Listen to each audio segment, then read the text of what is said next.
Closed session. Yeah. You're on, I'll get first. I'd ask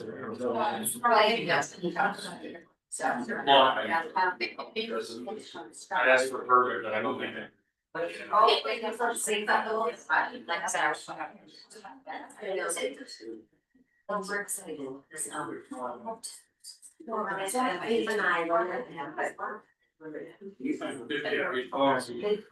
So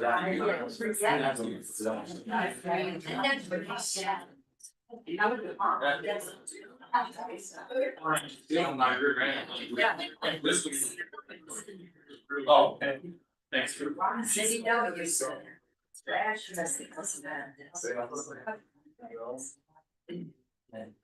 And then there was.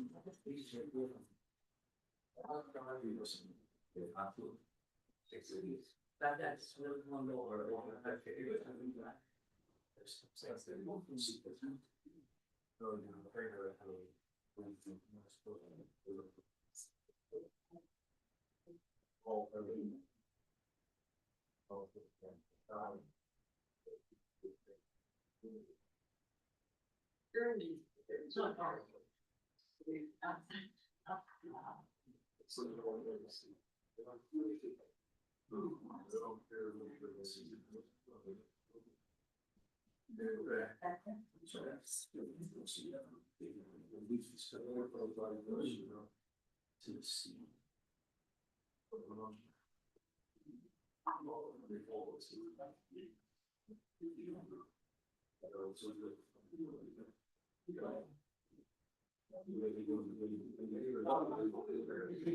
I know, yeah, very good. I know, it's going to start here. There's a.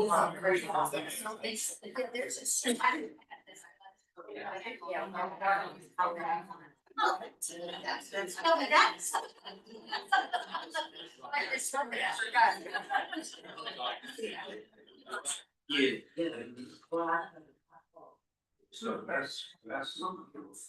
Still. Right, they won't, you're coming out of here early. They can come in there lazy. They couldn't. Really clean stuff. This is really what you tell me. Going way out. I know. What happens?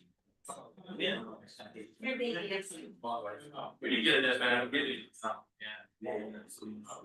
You don't have. I was expecting you to remember one. I all. Yeah, they. That's. Walmart. Work. Just go through.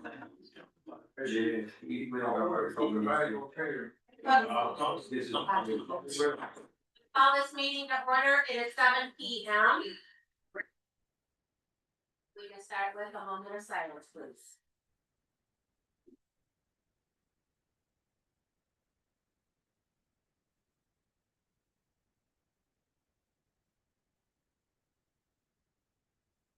Then we can stand for the pledge of allegiance. Of the United States of America, and the security for which it stands, one nation, indivisible, liberty and justice for. Just as a reminder, if you happen to have your cell phone with you, please make sure it's off or on silent. City clerk, can you go through the roll call first, please? Williams. Run. Reed. Here. Stewart. Here. Ross. Here. David. Here. Brian. Here. And Mayor Snyder. Here. I would like to make a motion to approve of the agenda with an addition under our presentations and recognitions. Would like to add Mr. Mickey Bittner with our engineering team from Whiteman. Do I have a support? Support, some support. All in favor, say aye. Opposed? Very good. So we will start our evening with a transfer of office. Interim city manager Terry. Yes, Madam Mayor, members of council, it is my pleasure at this time to have the transfer of office with our new city manager, Dr. Cheryl Terrio. At this time, Mayor would ask that the city clerk administer the oath of office. City Clerk Domingo.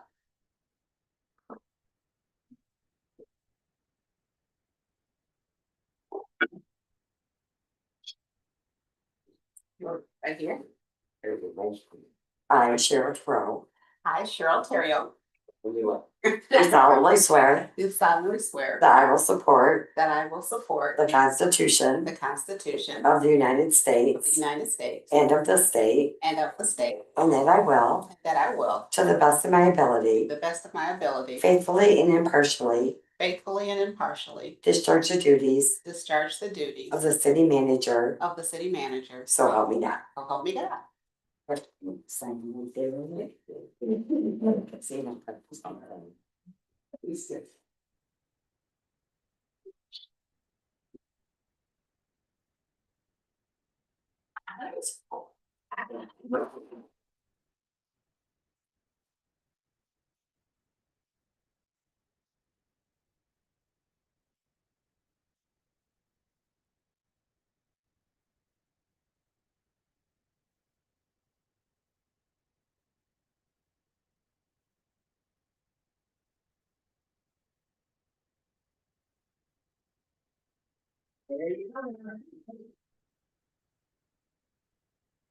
Next, I would like to read the proclamation proclaiming March 26th as Equal Pay Day in Albion. Carolyn, is Mary gonna come up with you? Okay, so I have with us Carolyn Gill and Mary Brown Leonardson with our Albion Business and Professional Women's Club. So ladies, if you want to come forward while I read the proclamation.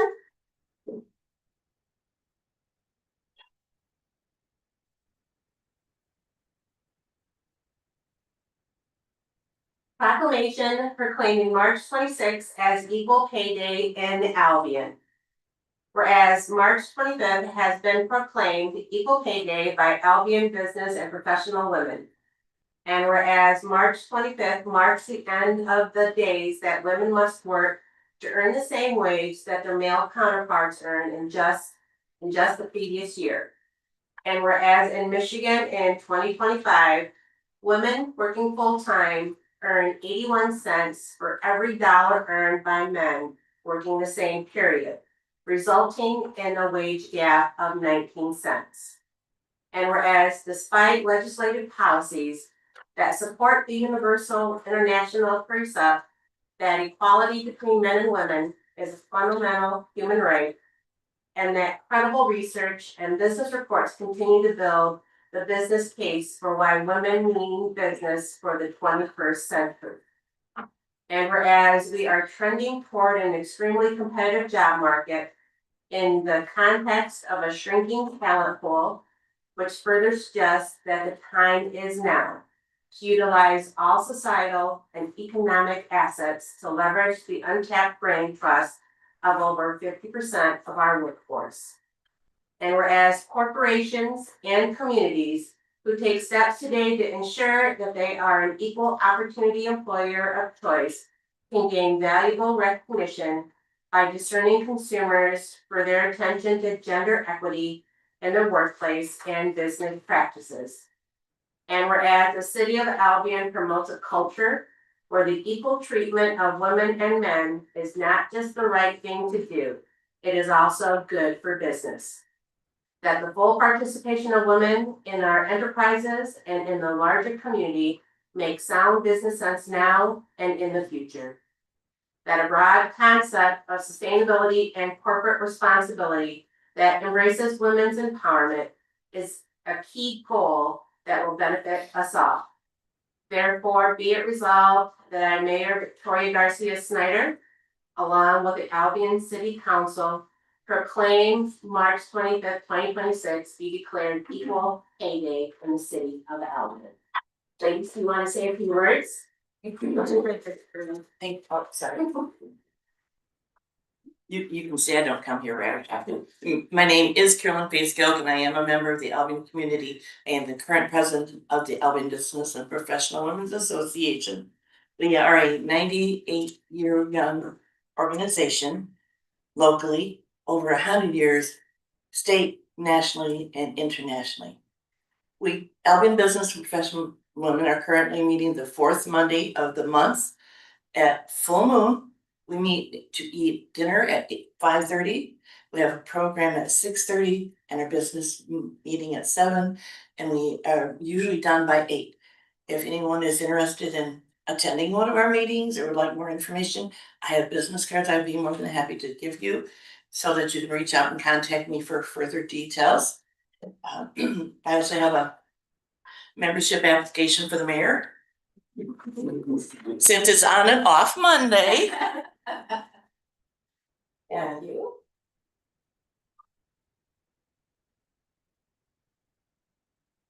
And we are open to men, although our club is called Women. We do encourage men to join us to support the progress of women. Our mission is to achieve equity for women in the workplace, and our vision is to provide women with equal power through advocacy, education, and information. To that end, we work hard behind the scenes, trying to promote equality and equity. Thank you. Mary, if you want to say a few words? No, she did a great job. I will come on down and give you the proclamation.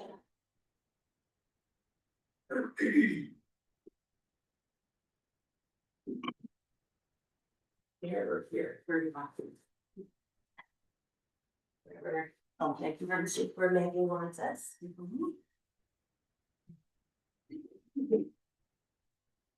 Thank you, Lynn. We need to, gotta do one over here. Oh, sorry. I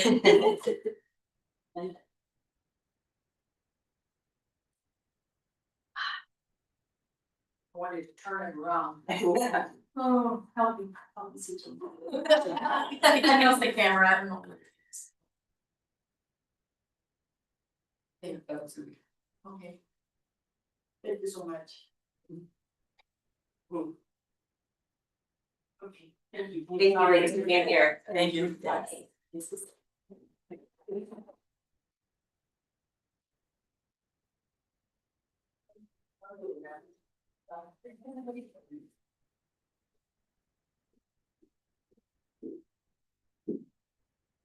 All right, Mickey, you're up next. Good evening, Mayor and Council. Thank you for having me here. I just wanted to give an update. I was talking with the former interim city manager and suggested it'd be a good idea for me to share some information. You may recall your January 20th meeting, you approved our proposal to prepare a project plan that is for Eagle, and this is for the Clean Water State Revolving Fund. Our current water project is through the Drinking Water State Revolving Fund, so it's the same program, but on the wastewater side instead of the water side. Our plan after last year's water project, I'm sure you're all aware from Director Kern, but a lot of the sewers we got close to, just in construction, not hitting them, but getting close, they collapsed. And we could not repair a section. We had to chase them back to the manhole. So it was very brittle. And some of those sewers even appeared to be in perfect condition when televised, and they were still experiencing the same issue. So we talked last fall and suggested it'd be a good idea to be proactive with some of these and pursue funding for lining of the sewers. And that's what our project plan is for. This project plan is due May 1, and Eagle calls it a project plan. It's essentially the application. It's a pretty thick document, but that's what they call a project plan. So think of that as a grant application. We started out looking at, some of you may remember that the city undertook a SAW project. It was a grant program by Eagle. Back applications were in 2013 and they were implemented between 2013 and 2020. It was stormwater and wastewater asset management. Or stormwater asset management and wastewater. You got the SAW acronym there, but so the city had some, a lot of the sewers were televised. We poured through all of those. Couple things we learned, I don't know, are those attachments gonna be put on the screen at all or not? No, okay, that's fine. So when looking at the data, so you have maps in front of you, and I think the first one, it's 8.5 by 11. I like looking at this on a big 24" by 36, so it's tough, it's gonna be really tough for you to see, but it's. Yours is 8.5 by 11, I think, but it's this color one, I'll just hit some highlights on it for you. Most of the streets have a color in the background, it's either red, let's see, orange, yellow, or green, and that's indicating the condition. Some of the streets are highlighted, and the ones that are highlighted are projects that were either recently completed or upcoming to be completed. So you'll see Irwin Avenue has a highlight on it.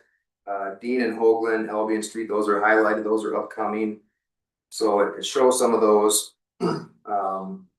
So the condition, we're interested in that because Eagle allows us to line sewers, and it's a cured in place pipe.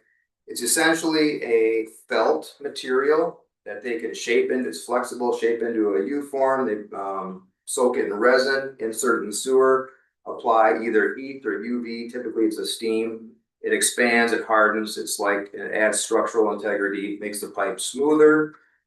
So it increases the hydraulic capacity, even though it reduces the area a little bit, it increases the hydraulic capacity. And then it gives it structural integrity again, restores that to the pipe. So that's what we're talking about. That was our intent, to do some cured in place pipelining. Eagle only allows us to line sewers that are rated 4s and 5s on a 5-point scale. So 1 would be like very new pipe, or maybe a really minor fracture. And if you look, I think the next page you have there, I provided some examples of what these levels are, just so you can visualize them. I won't spend a ton of time on these. If you have more interest, I'd be happy to talk infrastructure if anyone that wants to listen, as long as you want. But I'll go through these quickly here. But the first one is level 1. You can see a blow up in the upper right corner of a very minor crack. Second one is a level 2 defect. You can see a little bit larger crack. And then also you can see along the left side, the joints are offset. So you picture 2 pipes, and instead of being perfectly aligned, one is shifted a little bit. So you're seeing a little bit of an offset in the joint there. The next page has a structural, a level 3 structural defect, and you can see a little chunk of pipe that's been broken and dislodged. It's still sitting there, but it's impacting the integrity, and that can allow material, be it sand, to leak into the sewer, which can lead to a sinkhole or a roadway collapsing above it. Next page is a level 4 structural defect. That shows more severe cracking, you can see, and also the joint is offset, so you can see larger cracks going on there. The next one has, again, an offset joint, and these level 4s are eligible for lining. The offset in the joint is, we're able to line that. If it gets too severe, then we can't line it anymore. But then you can also see the blow up in the upper right corner of some more structural cracking of that. And the next one shows a level 5 defect. So that's a pretty major void. That's a structural concern right there. I can't tell if it's at a lateral or not, but you can either get groundwater in, or soil can wash into the sewer, which can contribute to, again, to a sinkhole or anything above it eroding in. The next 3 pages are just an example of the report that's done when the sewers are televised. So these ratings, nothing to point out there, but just want to show you how the information is reported, and we look at that. The next ones are, I think those ones I just showed you are all from sewers here in Albion. The next ones, as we went through things in the month of February, our team, and maybe the first part of March, I want to point out a couple of things that we did find. So the first one looks like it has a pipe going through it. That is what it is. It's a pipe going through. It's a conduit. Not sure if that's gas. It could be telephone or some other telecommunications line. But when you have an obstruction like that going through a pipe, you cannot line it. You can't go around that. So this segment of pipe, which we would like to line, is probably a 4 or 5. We can't do that because of this obstruction right here. Look at the next one. It shows a structural level defect number 4 up on the top of the pipe. But another thing I do want to point out is that it's about 75% full of water. Most of the sewers under normal conditions are probably 10 to 20, they get surges. The reason this is so full is because it's a belly in the sewer. So you picture a pipe should be laid at a straight grade.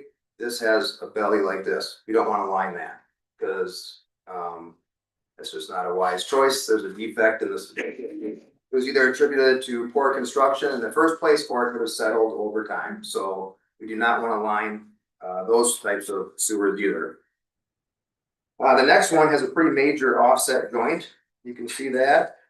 So that tells you the pipe that it's looking at has settled compared to the pipe where the camera is at that point. So you cannot line through that because it's too significant of a joint offset. The one after that, the pipe looks like it could fail just about any day. You see that's just shattered. What's holding it in place is just the ground around it not shifting too much. So we initially had planned to do just a lining project. We shared this information with the city team, city manager, DPW, and finance director. And so we had put together a list of and a map of sewers and line. And we presented these. There were probably a couple dozen obstructions like that, or failures. And the discussion was, we have knowledge of this, and we probably should have saved this for a future. So we have the flexibility in the scope to add some sewer replacements, and that's what our team discussed and recommended doing. I'm talking with the city staff as well, all of us collectively. So we added, so we have lining of a bunch of sewer. We have some sanitary sewer replacements that we're looking at now. And I can't remember if I mentioned this at the beginning, but one thing we learned early on is that just over 50% of the city's sanitary sewers were televised back in 2016. So, I don't know if I pointed that out in that very first map I showed, but everything that was gray on there was not televised. It's a lot of sewer. And so, as we talked about this one, another eligible item for this funding, and this is low interest loan, and there may be some principal forgiveness, is the preparation or updating of asset management plans. Televising of sewers is an eligible item. So we said this would be a good time to get it all done at once. We could have, it may be one company, maybe two. We'll get into those details later in the process, but it really makes a lot of sense. You see what we learned right here, just from this, and one thing with sewers, really, it's all infrastructure. There's nothing that self-heals. You or I get a cut on our hand and it scabs up and it goes away and you never knew we had a cut there. These holes, these cracks do not improve over time. They only get worse, they don't improve. So we know that. And another thing I kind of think about, so with this, with the remaining sewer that has not been televised, I kind of think of it as someone not going to the doctor for 20, 30 years. They could say, I feel great, everything's fine. They go in and find out they have stage 3 or stage 4 cancer, right? And all of a sudden, boom, shazam. And not saying that to scare anybody, but it's like the condition is what it is. We just don't know what it is. So as it stands right now, the current scope includes about 39,000 feet of cured in place pipe lining. We're also looking at the manholes were evaluated back then in 2016. So we've got about 1,200 vertical feet of manhole lining. They can do that same process. It's different. Instead of a line, we can spray it on manholes, but it can add structural integrity and seal up any voids. We've got about 6,100 feet of sanitary sewer replacement. That's going to require open cutting the road, digging it out, replacing the sanitary. We're planning to go manhole to manhole based on the experience we had this past summer. And then 144,000 feet of sewer televising, I just mentioned. Timeline on this, really wanted to get you this information because we've got about 2 weeks to wrap up the draft project plan. By the end of this month, we want to advertise that for public availability. At your April 20th council meeting, there will be a public hearing on the project plan, and you will have a resolution for consideration to approve the plan and submittal of it to Eagle, which is project plan is due May 1st. So that coincides with the regular council meeting. Then our team would get that submitted by May 1st, and the resolution, a copy of that has to go in the project plan itself. Similar to the water project, mid-July, we would get preliminary scenario, we have an opportunity to pursue more points if we think that they are warranted somewhere, or if Eagle overlooked something. By September, Eagle would issue a draft intended use plan. And that says how they plan to spend their money, which communities are tentatively planning to award, how much loan dollars, how much principal forgiveness. And then in October, they would make a final issuance of that intended use plan. And the city would hopefully be made an offer with funding. This past year, with the water project, if you remember, I think we got a little over $9.6 million in grant dollars. That was left over, that was ARPA money from COVID. That state was going through, that money is all gone now. So the Eagles kind of back to their normal rates right now, or pre-COVID. Last year in the intended use plan, communities were offered, overburdened communities were offered 13% principal forgiveness, and significantly overburdened communities were offered 18% principal forgiveness. So not as good as the water project, but still, nice to get some break on that. And then overburdened communities are offered a 2% loan rate, and significantly overburdened are often offered 1%. And that can be at 30 years, or they'll go to 40 for overburdened communities. So if the city moves forward with that, then design would begin and the project would be bid in the spring of 27. Loan closing August of 27, pre-construction September or October of 27, and construction would begin in probably November of 27. The lining they can do throughout the winter if the weather's not too terrible for them. It would probably go through spring of 29 with all the work. One other thing I want to point out right now too is that when we said we have to open up the roads to replace the sanitary sewer, we said, well, we should really look at the water main in those roads too. We don't want, just like the water project, we don't want to have to dig something up. We got a brand new road and have a water main break. The city has a lot of old water main. We don't have numbers on that. I'm guessing it's probably gonna be close to that 6,100 feet, but we haven't looked at the ages and pipe materials of all of those yet. So I do not have a final cost estimate at this point. We're still working through the water main, but that would be replace sanitary sewer, water main, and have a rebuild the roadway, likely between the curbs, like we've done on some of the other streets with the water project. That was more than my 3 minutes, right? But, if there's any questions at this point, I want to give you a little bit of the details on it and the why tonight, and then on April 20th, probably do another high level of all the project costs and impacts to rates and of that nature. Councilman Reed, you have a question? Okay, the pink line up here that says recent water main or road reconstruction without sanitary sewer, what does that mean? So one thing we looked at when we started this was, like what came to mind for me is we recently reconstructed Irwin Avenue. Okay, we put over $2 million into that project and we didn't touch the sanitary sewer. We replaced the water main for the full length, 1.2 miles. And what I don't want to have happen is have to dig that up for a sewer break. So one of the strategies we looked at is trying to line sewers on projects that were recently reconstructed where we didn't touch the sewers. Projects that we know that are coming up that might not have sewer included, to get those sewers lined so we don't have to worry about them. So that's kind of what those, did I answer your question? Recent project, water main or road, yeah, without sanitary sewer. So that would be like Irwin Avenue would be a good example of that. That was reconstructed probably 4 or 5 years ago, I think. We did not touch the sanitary sewer on that project. Fortunately, most of the sewers on there were rated 4 or 5. So they should be addressed anyway. So that'd be part of the sewer lining. Does that answer your question? Yeah. Okay.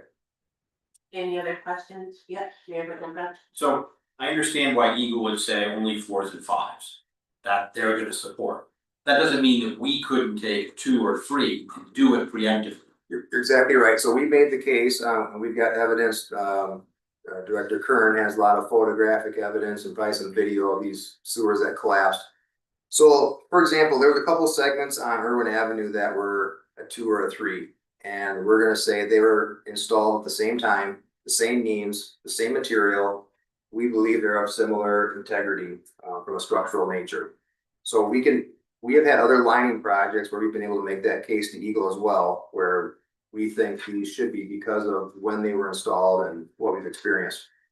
We have lots of documentation on what we've seen where sewers that even had 0 cracks in them, collapsed or fell apart, so.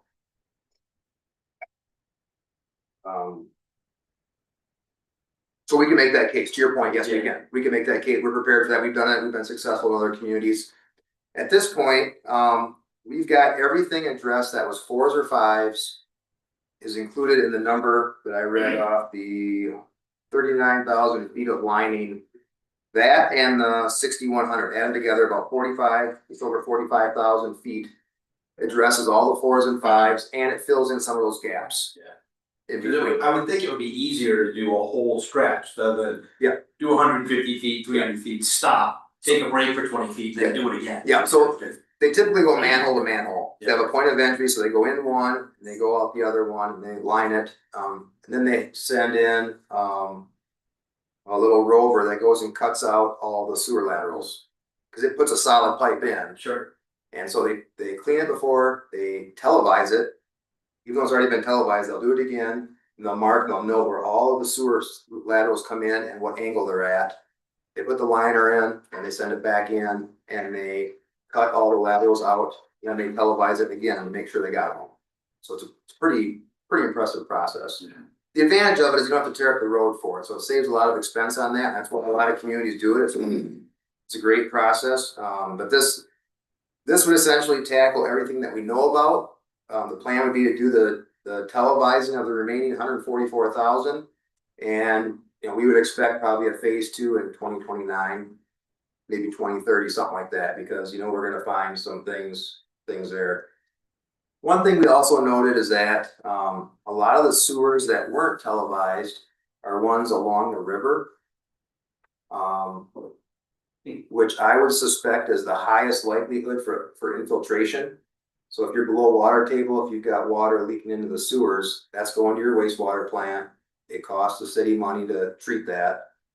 And we want to minimize any stormwater that we're paying to treat. That's just not what it's intended to do. It takes up capacity, so we want to eliminate that. So those are sewers that would get televised. I expect some of those would be included. I know Director Kern has televised one underneath the river. He said it was sealed up really well, I believe. So that was great. I was shocked to hear that. That was great news. That was in good condition. So, but that would be down the road for those of you that stick around for 5 or 6 years. Probably expect to see that one come around. Councilman Lewis? Yeah, thank you, Mayor. So the 6,100 feet of sanitary sewer that needs to be replaced. Are we suggesting doing the entire roadway? Yeah. Okay. Yeah. In your consideration, is that something that we'll be able to do in that November timeframe? Like start that as well, or is that something we're gonna push a little bit further out? Yeah, great question. So we would have at least 3 different contracts. If you remember the water project, we have 6 contracts. We have 1 for water services, 1 for the iron removal plant, 1 for the tower, and we have 3 for water main replacement. This one would probably be similar and maybe might have more than 3, but we have 3 very different scopes of work. So one is televising of the 144,000 feet. There's companies that do that, they don't do construction, so that'd be 1 contract. The second contract would be the lining. The companies that do lining typically don't do sewer replacement. So we'd have 1 or 2 contracts of that. Then the third one would be the sewer replacements. To your point. So if we close on a loan in August, have a pre-construction meeting in September or October, so to your question, Councilman Williams, the lining could begin in November, but we typically don't start construction in Michigan until March or April. So that type of replacement work would start probably the next construction season. I was gonna say like about this time of year, but maybe not quite yet, maybe like by next week or something, but once the weather breaks, if frost laws are off, then I think they would proceed with the replacement. Now, will this come out of the water budget? So this would be wastewater. Okay. This would be your, I think sewer fund, but it's wastewater, so it would have to come out of that, this part of it. But then for that 6,100 feet of sewer replacement, we'd have look and see what the age and condition and material type of the water main is. And then that water main replacement would come out of the water fund, it would have to, if we end up adding that in. And if we do any roadway work, that would be Act 51 monies. I kind of suspect that between the sanitary sewer is typically in the middle of the road, 8 to 12 foot deep. You're probably gonna open up the entire road with that. So the water main, we might be able to look at replacing that just for the cost of the plumbing. What I mean by that, minimal roadway pavement removal replacement. Maybe a little bit for curb or sidewalk to run services, but that'd probably be about it. The plumbing, I'm talking about pipe fittings, water services, things like that. Now, are we currently replacing the sanitary line in the projects that we have going on now? So some of the water projects, yes, some, I don't think, well, we have all of them yet though. I think, not all of them, but we have most of them, we kind of had to. We are planning to on Albion Street, Dean and Hoagland, and Beamer. Most of Beamer, not all, we're planning on that. One other thing on the sewer replacement, if this were any other system, we find some of these faults we looked at, like the conduit going through it, the gas line, wherever that is, we'd probably dig that up, replace one stick of pipe and move on with our life.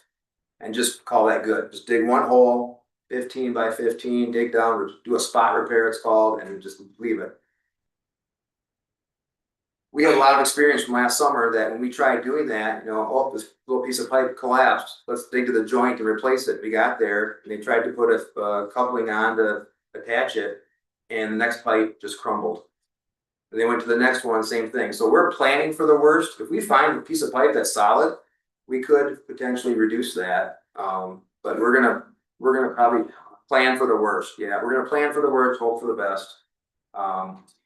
And have that approach. Well, It's probably over 100. I'm glad you had brought that up because as noted, these photos or videos were from 2016 to 2017. So we got 10 years.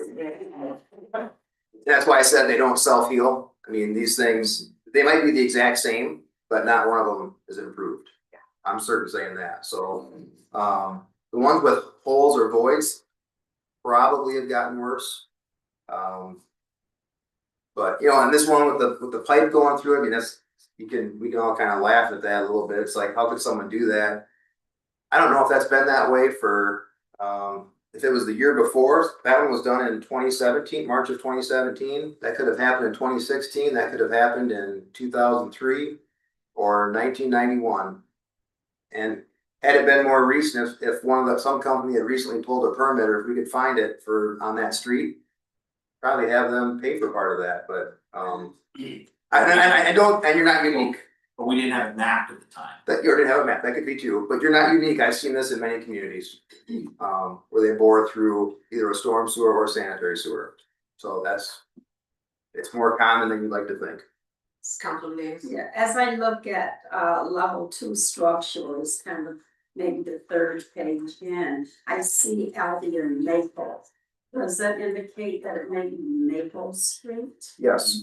It does. So I see Maple Street probably has all levels in terms of structural defect.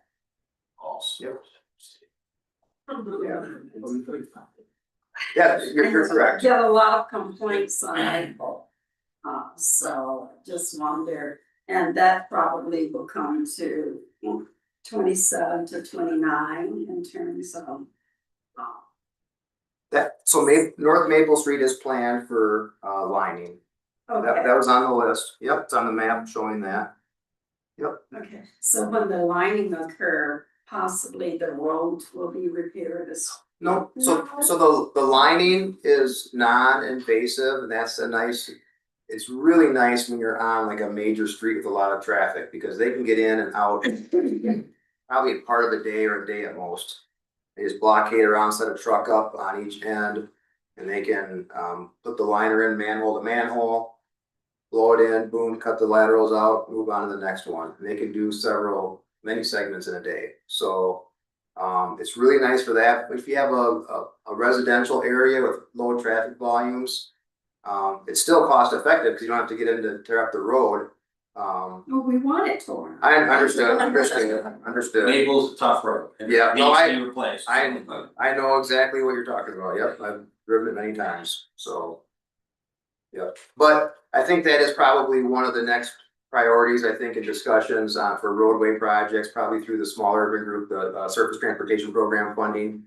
So that is one that was, we wanted to get lined so that, because the transportation funding does not cover any sanitary sewer or water main. So we thought this would be a time, get that line, then when the road money is used for it, that can be improved without having to spend more for sanitary sewer replacement.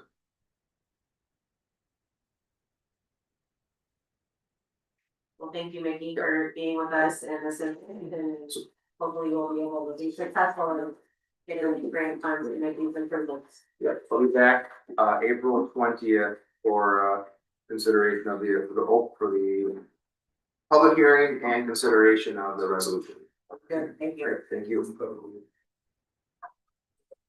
Right, next, I'm gonna go ahead and open up our public hearing for the tax exemption for Team One Plastics. It is 7:37 p.m. Ms. Deb Kelly, would like to step forward and give us some information. Well, good evening, Madam Mayor and City Council members and Madam City Manager. You'll recall that I presented this tax abatement application for Team One Plastics, along with holding the public hearing for the project at the February 17th City Council meeting, during which Attorney Harkness discovered that we had an incorrect lot number on the application.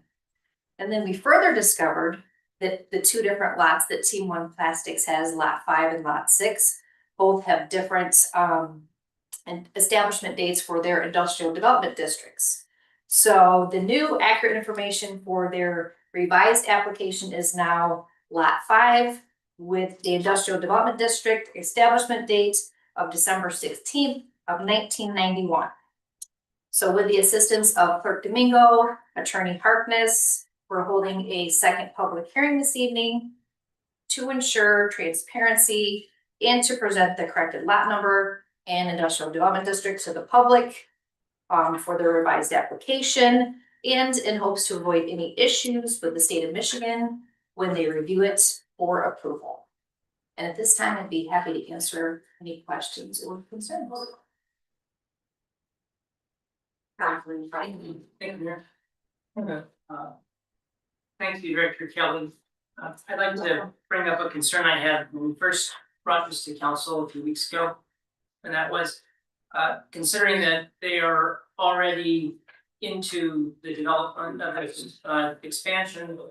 And they didn't seem to indicate they had any financial issues.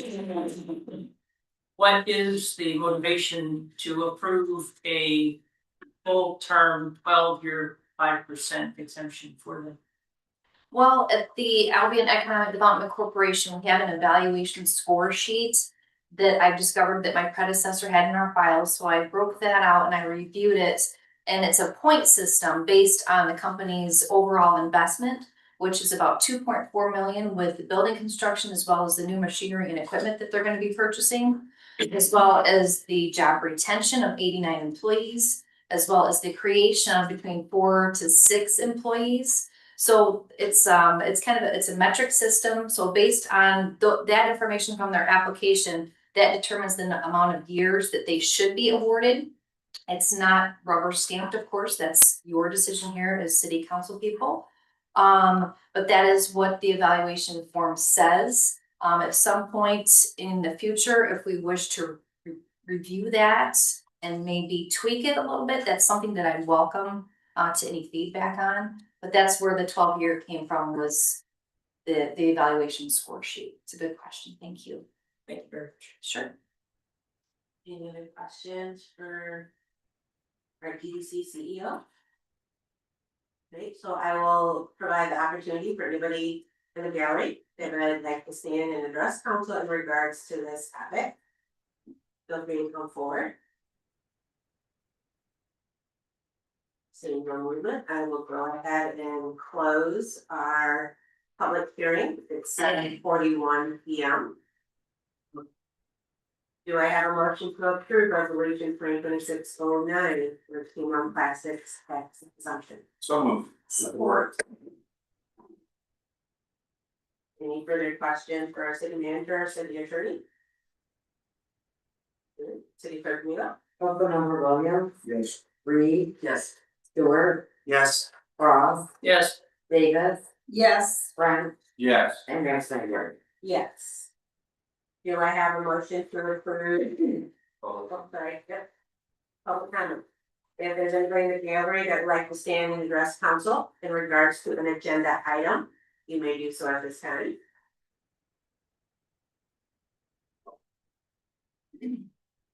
Good evening, everyone. Aaron Phipps, Chief of Public Safety. If I may, I just want to take my chief's hat off and put my city resident hat on, and offer my support for Halloween extravaganza. I know it's on the agenda today. I believe if we could ever possibly waive a fee, certainly I can't think of a better situation.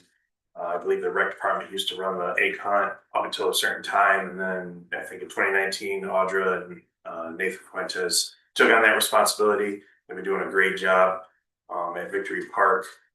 Hundreds and hundreds and hundreds of kids have come, and I just can't think of a better reason to do so. So I just wanted to offer my support. Thank you. Anyone else like to stand and address council in regards to an agenda item? Hello, name's Myra Powell, and I came up to address council on the Austin School Housing Development. And I had a question about does the building has, what is this?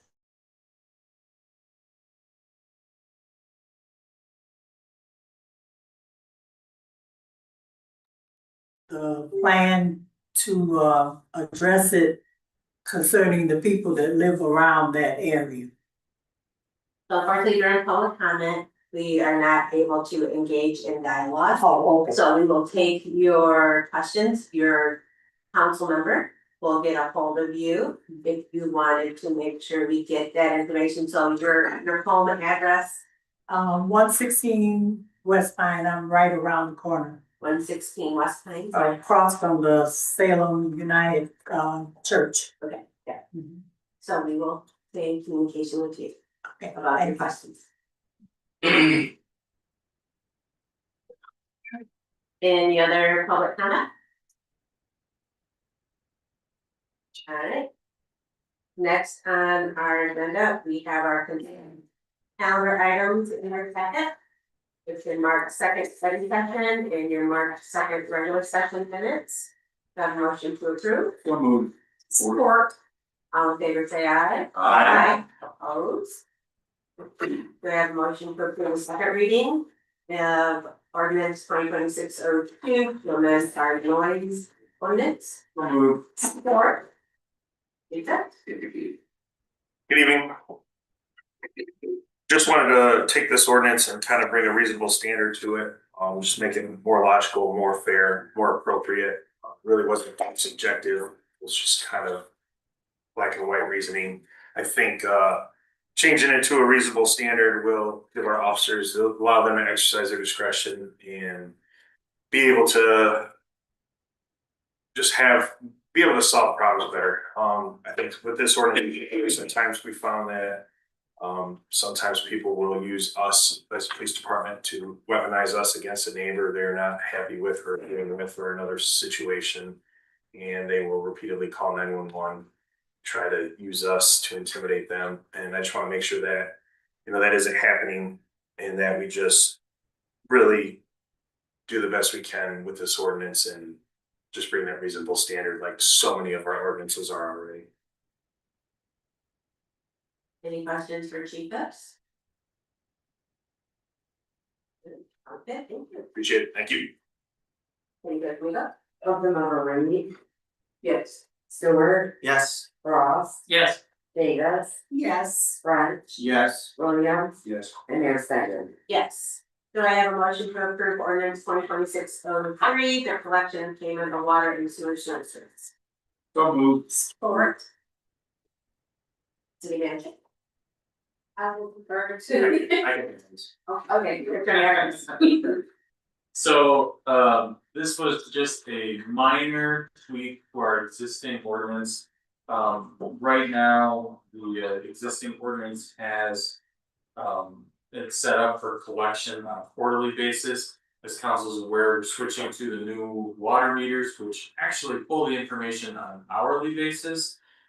So in my discussions with, former city manager Barry, indicated that the city was looking to switch to monthly billing as opposed to quarterly. So the rates themselves are not being affected at all. It's just going to be billed on a monthly basis because of the new meters as opposed to a quarterly basis. So it, in all likelihood, will make things a little bit easier on residents because the bills will be smaller. They'll just come through. Any questions for Attorney Harkness? I'm not sure for Attorney Harkness, but it was raised in one of our prior sessions that. Do we expect to continue mailing the bills out, and wouldn't that be, basically triple the expense?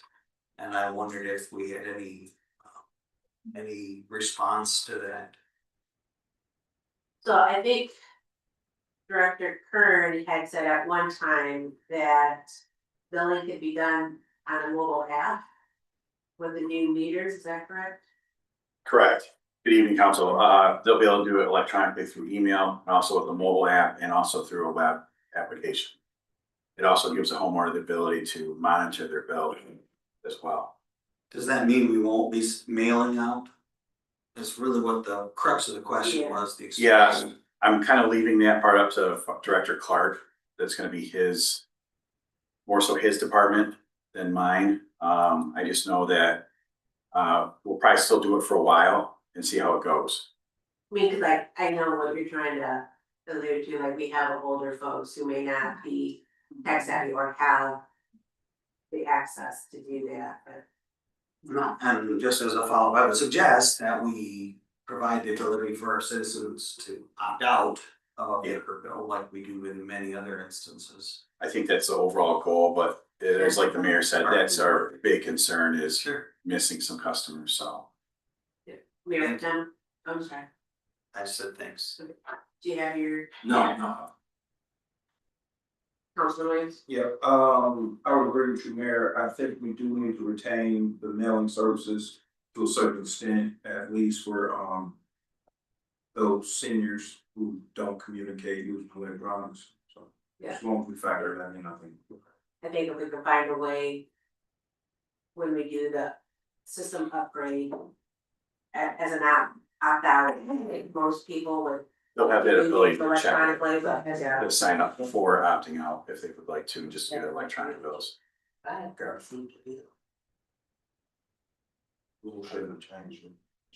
It hasn't changed over yet. Correct, Okay. correct, yeah. Around the bottom years. Any other questions or comments? Yes. If I could just add, I agree with Jason that we probably need a BD campaign in regards to it to let people know of the change and that they have options to receive the information electronically. But as a backstop, they will still be receiving the paper, the mailing postcards until we can transition. That makes sense. Yes, absolutely. And I think too, just to let you all know, we're about 45% complete. So each week it keeps going up more and more, and so we're doing pretty good. So Tomorrow you'll be 46. that's the hope. Yeah, time frame for launch at this facility, like when will we launch the monthly bill? I think Director Clark is looking at probably another month-ish. They're kind of playing it by ear. We want to make sure that we kind of do it just right. I don't know if he's gonna wait till the 50% mark. So right now, we're running two systems. We got all the 45% water meters are being run in the new one. And we're kind of, Alexis is merging it and then sending it out currently. So I think we're gonna try to do it a little bit at a time. Any other questions? City Clerk Domingo? Councilmember Stewart, Yes. Frost, Yes. Davis, Yes. French. Yes. Williams, Yes. Reed, Yes. and Mayor Snyder. Yes. For a motion to approve ordinance 2026-04 for tax exemptions for the development of Austin School and an additional building for housing. So moved. Or.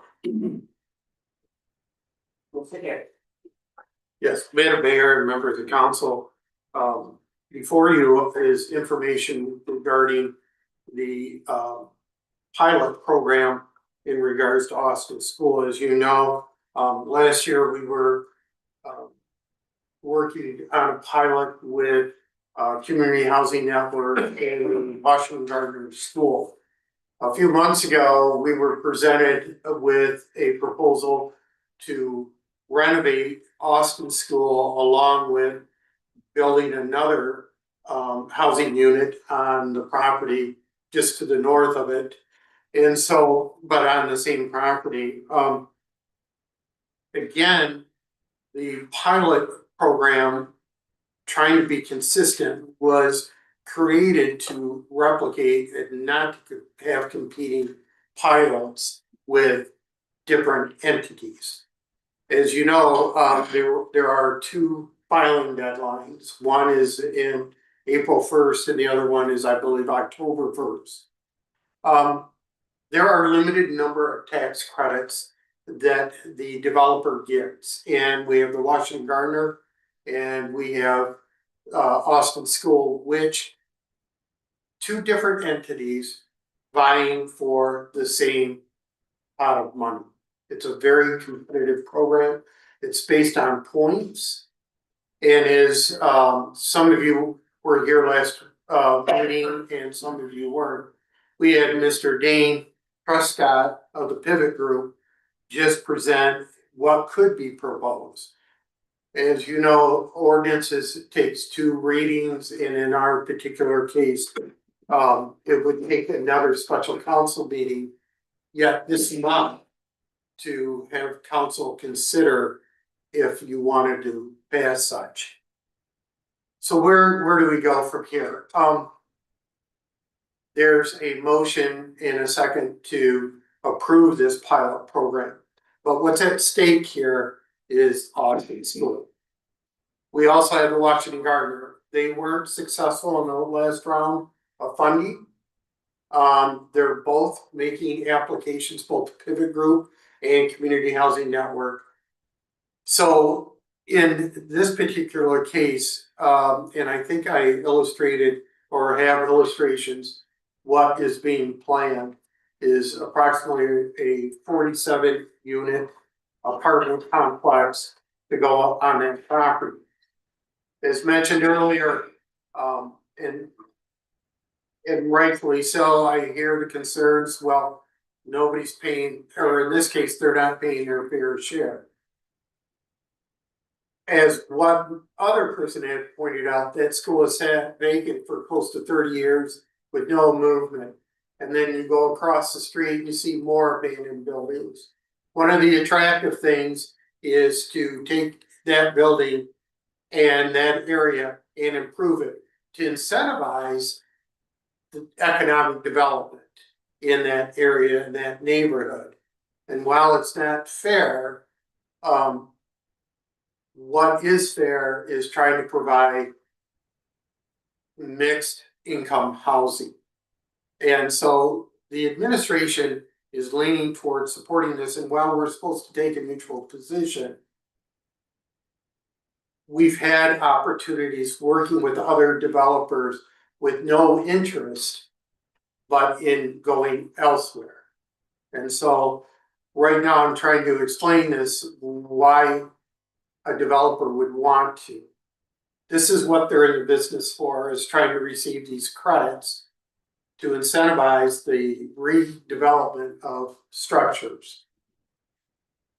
Picture yourself if we don't do this. What will happen with that school? Now, fortunately,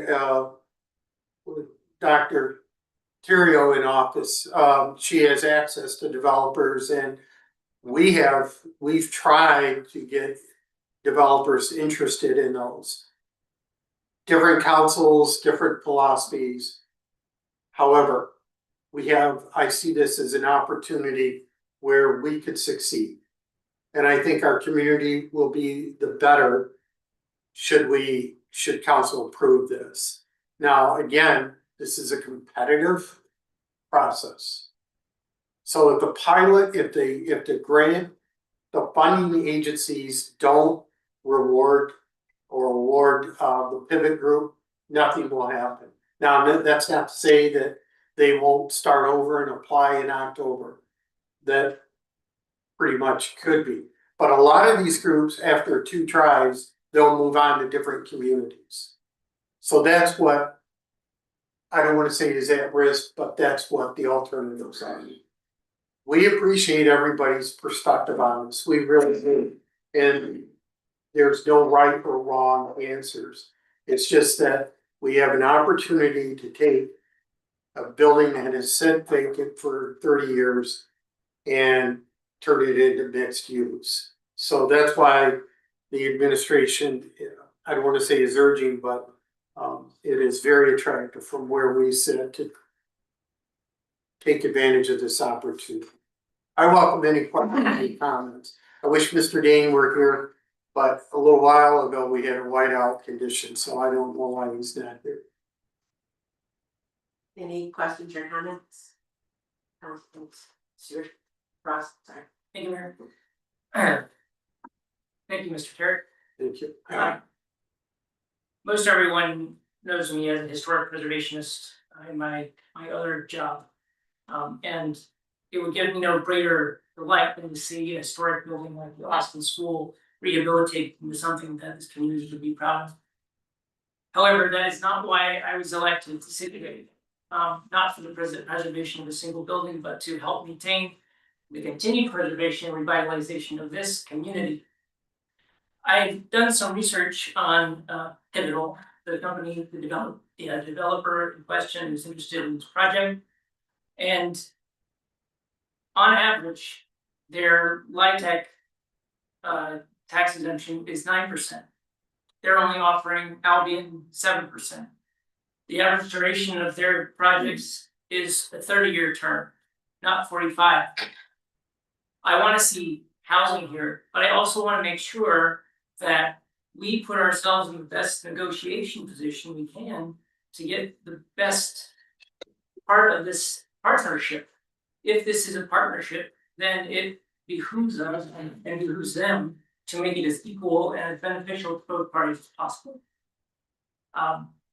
I don't get the sense that they're willing to negotiate with us that way. I don't know why we push these so quickly so that and give away the farm, if you will, when I don't think that's necessary. I think if we stand up for ourselves a little bit more and dictate what their deal is going to be for us, I think we can both come away winners. And I would prefer to see something more along the lines of 9% in a 30-year instead of 7% for 45. Councilman Williams? Yeah, thank you, Mayor. I actually believe the win for Albion looks like us developing housing for people that live here. Housing that people can afford. People are currently being priced out of the marketplace. As I mentioned before during the study session, Oak Meadows, a local housing development, has decided to go from affordable housing to market rate housing. That allows them to charge rates as high as $1,400 a month. Not too many families here in the Albion area can afford a $1,400 a month rent. But let me say it like this. My cousin was paying $700 a month for rent, and they sent a letter in the mail saying that her rent would go up to $1,400. She had a 2-month time window. Now, on average, someone receiving a bill that doubled, especially in the amount of $700, in the course of 2 months, I think that would that would force a lot of people out of this community. One of my friends that lived out there, he and his mother, he's a veteran of the US military. He and his mother ended up having to move to the Kalamazoo area to find more suitable housing because their rent had doubled over the same reason. I don't want it to be lost on us here at council, the fact that the city is a blue collar city. There's not many opportunities in the surrounding area for high-paying jobs. The need for this is the reason why this developer has come. The need for this is also the reason why it hasn't taken place until now. We could continue down the path of being a difficult community to work with as we have been in the past, or we can take this opportunity to set a brighter future for the city of Albion by embracing new opportunities, especially those that will help to benefit our community members. I believe that creating these opportunities for people to live and remain in the city of Albion are a tax benefit to us in the community because it would bring state revenue funding, which we've seen it declining around the tune of $1 million as of the last census. It would help to also bring in tax revenue from the incomes of those people that work and live in those apartment complexes, as well as the benefit of those same people spending money in our local community and helping to support our local coffee shop and bookstore, helping to support our local grocery store, or actually just being here to stabilize our community so that we don't have to stress so much over roads and water and different things. The decline of our population is to the detriment of the city of Albion. Once 12,000 citizen community is now 7,700, 8,000, somewhere in that range. And we see it and we feel it driving down the street. We see it in the houses that have been condemned or the vacant lots that are present. So I would implore us to support the development of the Austin School. So as many of you know, I'm a lifelong resident of Albion, born here, lived here all my life. And I don't remember seeing housing development in our community in my lifetime. So I think if we can attract developers to Albion by approving some of these pilot programs to get their foot in the door, I think it's a good move for us. You know, I've said it before, it's been said time and time again that the state of Michigan is still in a housing crisis. A lot of our homes are older homes. They've been used as rentals, and as rental properties go, they're not the best maintained. So when they go to sell, it's very hard to find somebody who wants to buy a house that needs a lot of work. There are a few people out there that are willing to take that on, but not many. So I think this is a good move for Albion. We can definitely, once we can start bringing in more developers, we can change the rates that we're accepting for programs like this. But as of yet, we have one to receive any type of funding to make this a reality.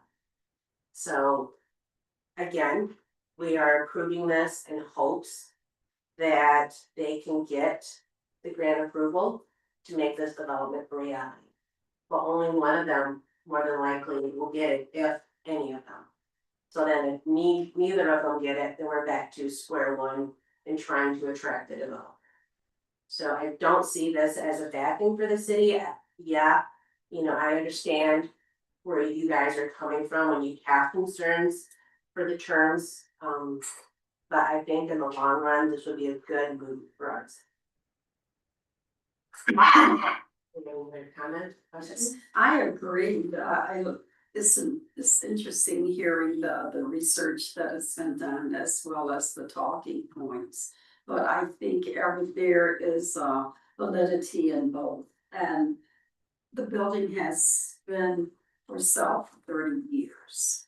And that's a long time, you know, and we've had people, as I said, during our pre-session, we've had people who have the desire to, you know, make the improvements, but the funding wasn't there. And with funding and renovations and things like that, you know, it just can't happen. When we called it one time 2 men on a truck. I was there trying to clear out the building, but it just can't happen with the resources that we have in-house. So we have to look outside, and we may have to take a little bit of bump and bruise, you know, to get what we want, but I don't see the alternatives right now. Mayor, if I could, going forward and, under Cheryl's leadership, some observations. There's certain foundational things, as Cheryl will tell you, that we need to build a city. Need fire department, police department, post office, school. That's another subject for another day. However, I would not recommend necessarily a pilot program for new development. What made these two projects attractive from my standpoint is taking a building that's been vacated for 30 years and repurposing that building back into something useful.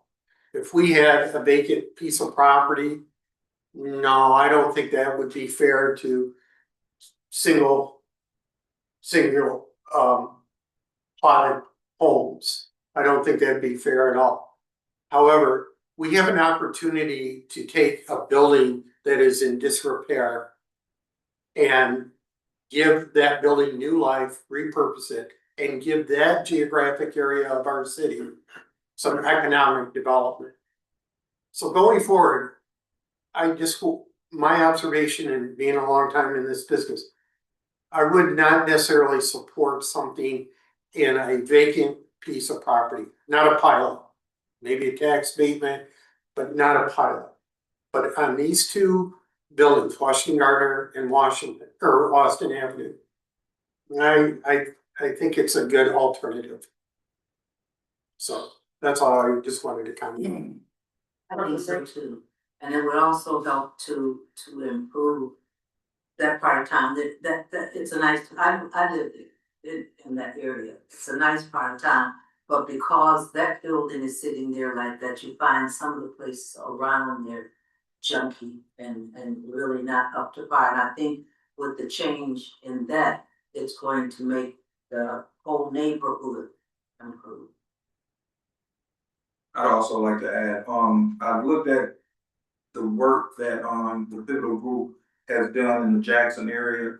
And I admire it before I actually even knew who the Pivotal Group was. The development that they did on Francis Street, and I believe the other ones were on it's in the downtown area as well. But they're beautiful buildings, great resources and additions to the Jackson community. And to think that we have the opportunity to have something similar here in our community, I think we have to take advantage of the opportunity that's being presented in front of us so that we can benefit our citizens here in our community.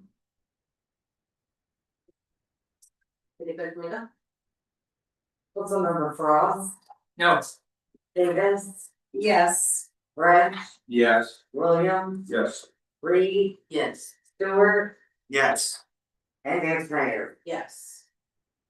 Do I have a motion to approve of the application for the Albion Extravagant?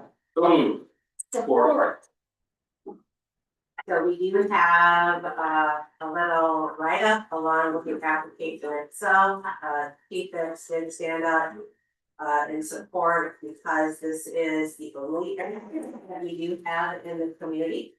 It is a wonderful event if anybody has ever been present during one of the egg hunts. It's astronomical, the amount of kids and families that come out to participate, it's really overwhelming. I agree that this is a wonderful cause and an event that is held each year. Grassroots, type of, organization. It started out small and has just grown. So I would also be in favor. Anybody have any questions or concerns? Yeah, Councilman. Thank you, Mayor. Thank you for all the kind words as well. I know Nate and Audra appreciate it. Nate and Audra, Fuentes, Nate's one of my classmates as well as, AP, Chief Phipps, sorry, Chief. Sorry. But yeah, they definitely really took the helm on, continuing the tradition of having an egg hunt out at Victory Park.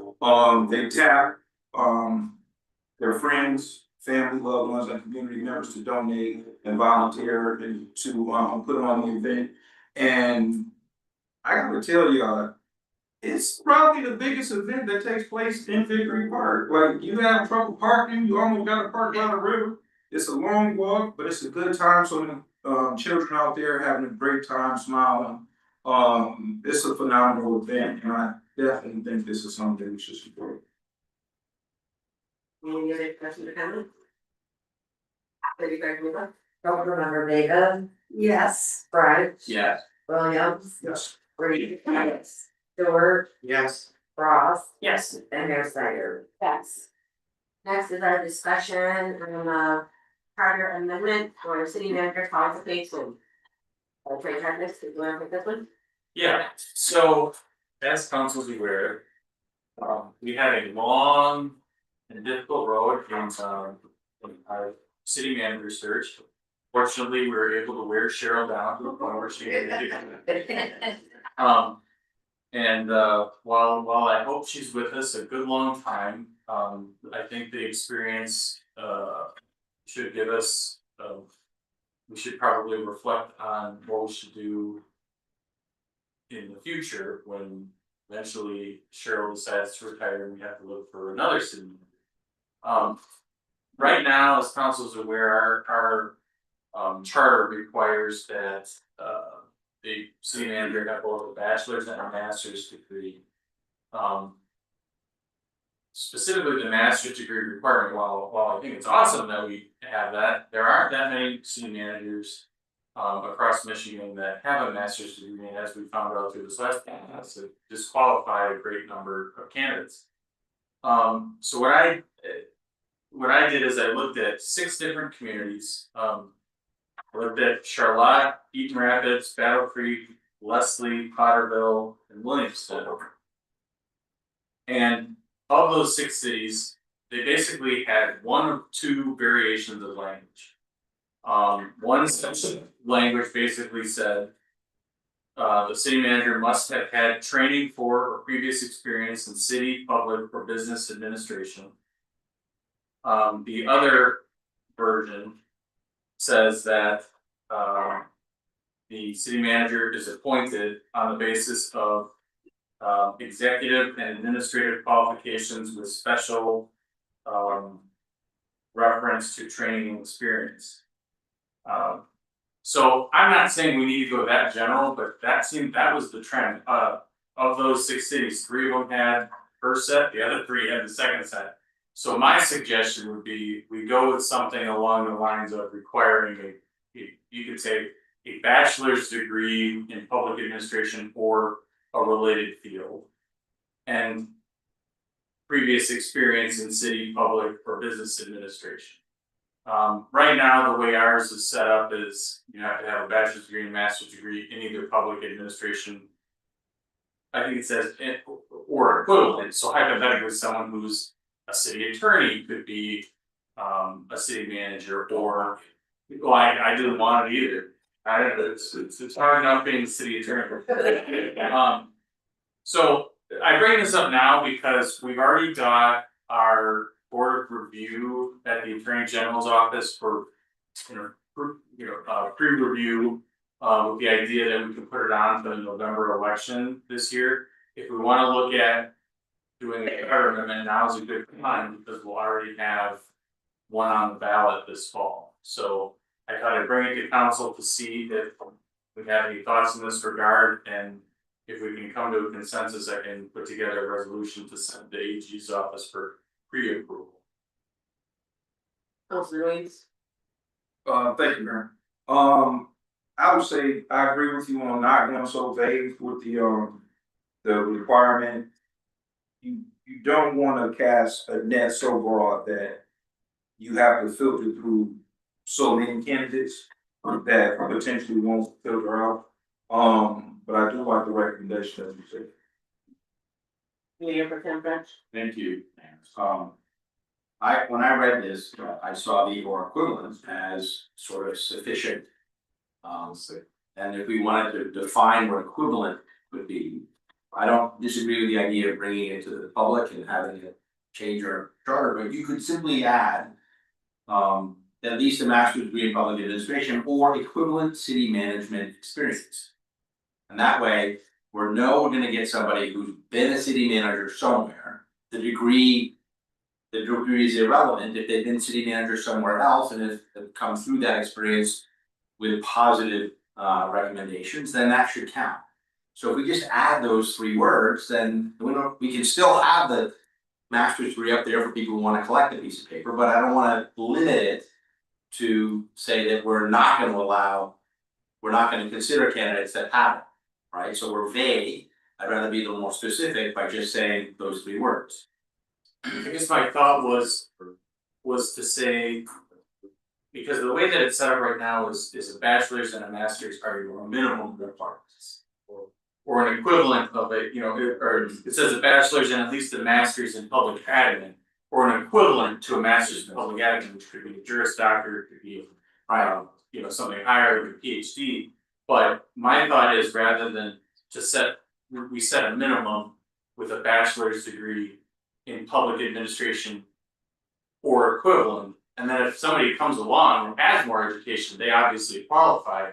I'm just thinking the way it's written right now, a minimum is too high to cast the net that we want for candidates, because I mean, we're very lucky with Cheryl because she went the distance and ran the gauntlet and got a PhD. Not every city manager does. I mean, I've worked with I don't know how many different city managers, and right now I think all of my communities, Cheryl's the only one with an advanced degree. I mean, for the reasons of asking for the charter amendment, do we have to get that deep in the woods with the language, or are we just for the ballot language? So, yeah, I mean, so basically what the AG's office requires is they want the specific amendment we're making to the language in our resolution. Okay. They're very particular in that they want the red line version of what we're proposing and what we're eliminating. So, I mean, I guess my thought would be, it says, right now it reads, to be eligible for appointment, the city manager must have previous experience in city, public, business, or industrial administration. And also have a bachelor's degree. And maybe we just get rid of, and at least a master's degree, we say at least a bachelor's degree in public administration or equivalent. That's, So somebody with a master's degree can certainly apply, but they're not required to have a master's. yeah, that I, when I first read it, I thought, oh, we want to keep the master's degree. But you have, I mean, if the wording is changed to have a bachelor's degree or equivalent to a previous experience. Yeah, I mean. Yeah, the experience before the degree, in other words, in the language. And you'll fix the word administration, right? Industrial. Oh, yeah, well, that would be Unicode's type over. So what we're saying is, So you're talking about scratching and at least a master's degree in public administration? no, I'm just saying, it'll say a bachelor's degree. And then we get rid of, and at least a master's degree. Right. Right. So it'll read a bachelor's degree in public administration Or equivalent. or in, I don't know that equivalent is, maybe we just say or related applicable field or something like that. I I thought, go ahead. I think that I'm hearing that it's the experience in city manager positions that is what we're concerned about. Right. So it feels like that's what we should spell out. If that's what our consensus is, then that's what we should spell out. That was my, Bachelor's degree in public administration or equivalent city managers. city manager township. Right. Municipal administration. Experience. But leadership, right?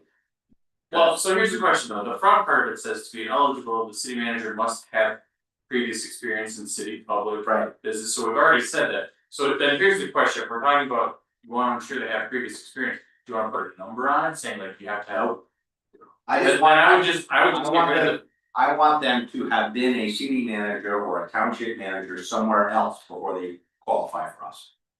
In other words, I don't want someone to come out of college who did a 2-year internship as a, for a municipality, getting that previous experience in city public and business industrial administration and be a candidate for our city manager position. I don't want them applying. I want somebody who has been at the top of their relative community. They managed a police force and a fire department and a public works department and the tax people and all that. That's what I want.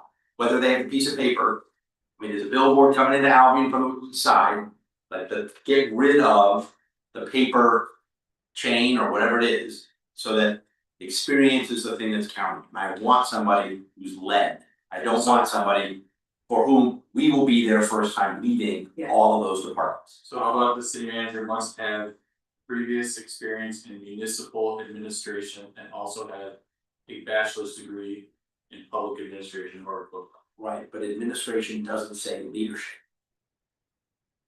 Well, Because no offense, Kern, he's got administrative experience running the DPW. But he also has administrative experience running public safety too. Right, but he's not been In charge of. in that position. Right, but we had Kip. I understand, and he would then apply because he was able to say in his resume that he was acting city manager, right, for a number of times, right?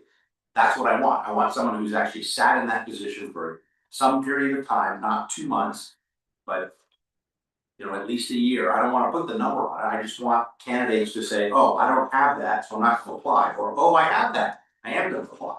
And get rid of the master's requirement. But I want leadership, because I don't want us to have a city manager for when we are first, and we don't know how well he does. Well,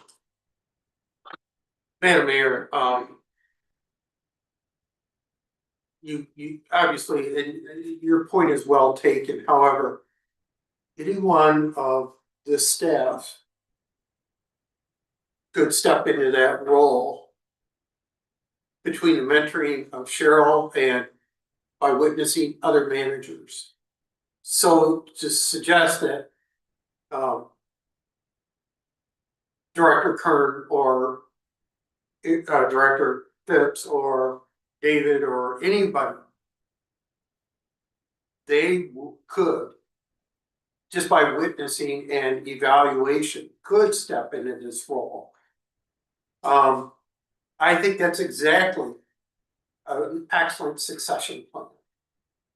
Because they're committed here, they know the streets, they know the geographics, they know the physical and the administrative side of business. That's exactly the candidate we want. So, Put that into words. right, so what you're saying then is that this is not necessarily for outside candidates, but to allow an internal candidate to succeed. That's what I think should be allowed. But that should be stated.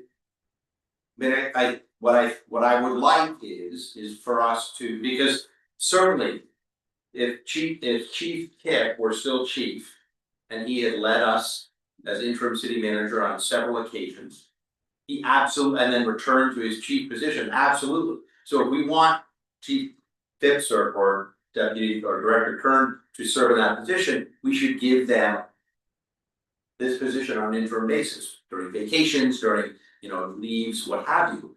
Because I still think there is value in someone who's actually sat there, negotiated the contract, been there for a year, knows all the ins and outs that are relative to all the other divisions. Point well taken, except that what I would suggest, what is your time frame to the AG? I would say we probably wanna submit it to them no later than the end of April. Okay, here's what I would say, we have a council meeting coming up, we have at least 2 more council meetings. Between now and then, at least 2 more. Could you come up with sample language to present to council that would accomplish that? Well, I can come up with sample language, I guess and I take Councilman French's point, you know, I mean, I think everybody in council wants somebody who's got previous managerial experience, but are we talking about just the city manager? I mean, you know, a lot of times, but I think the part of the point you're making, Doug, is that assistant city managers are frequently promoted. And I don't, what we don't wanna do is get so far into the weeds in the language that we're eliminating those potential candidates, you know, like, hey, we want somebody who's been a city manager. Okay, well, assistant city manager has been that, and I don't think anybody here would debate on whether or not Haley did a fantastic job in her first role, which she did.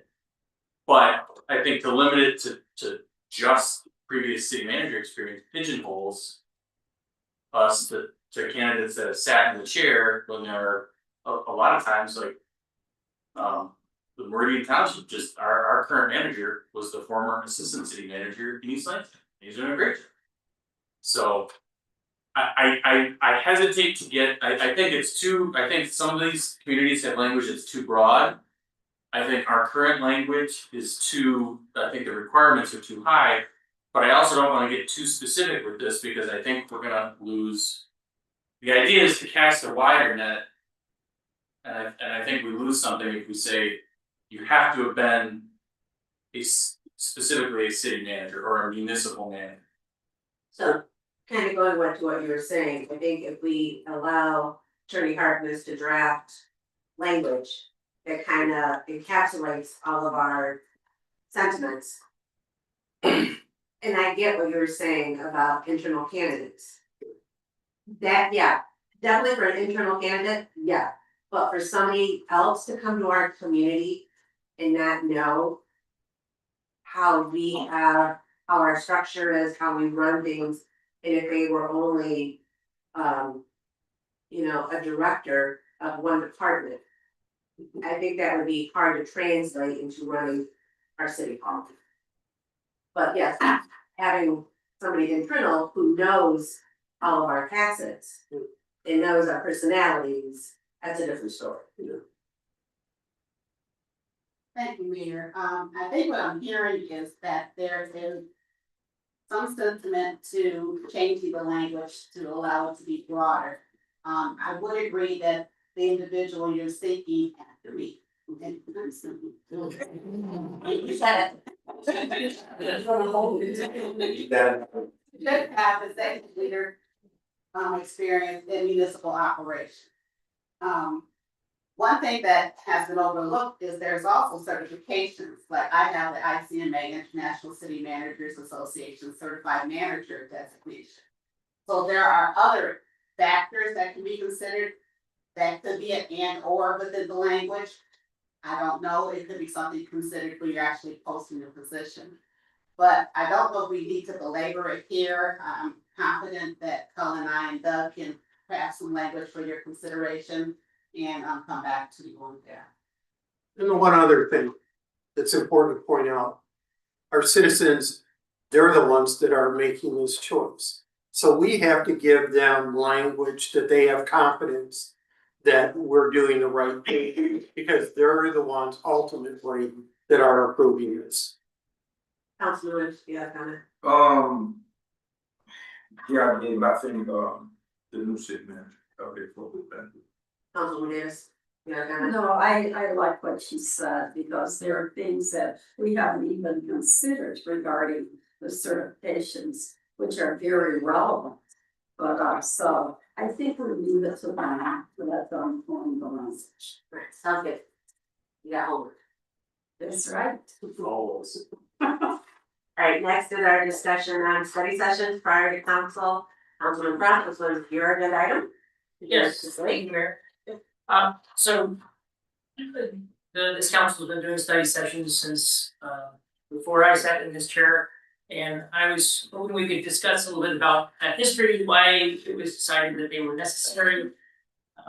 And how we might look at it going forward. I know one of my concerns with our study sessions, and actually our study session earlier today was a good example, is that there's so much covered and discussed during the study session and not at the formal council meeting. That I think is important and really deserves its time in front of the public during a formal session.